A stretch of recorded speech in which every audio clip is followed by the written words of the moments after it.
বিজেপির প্রতিষ্ঠা দিবসের সভা থেকে মমতা বন্দ্যোপাধ্যায় দাবি করেছেন আর জি কর কাণ্ডের প্রতিবাদ ও আন্দোলনের মোড় ঘুরিয়ে দিতেই বিজেপি এই বন্ধ ডেকেছে। লাশের রাজনীতি করার জন্য বিজেপির এই বন্ধ। আমরা দোষীদের ফাঁসি চাই, ওরা আন্দোলনে জল ঢালতে চাইছে।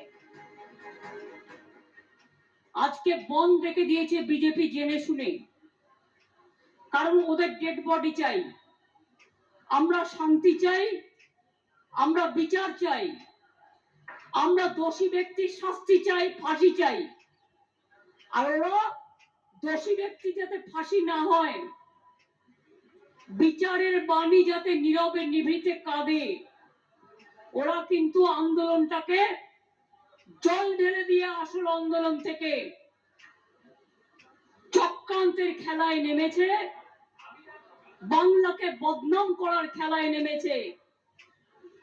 আমি তাদের ধিক্কার জানাই।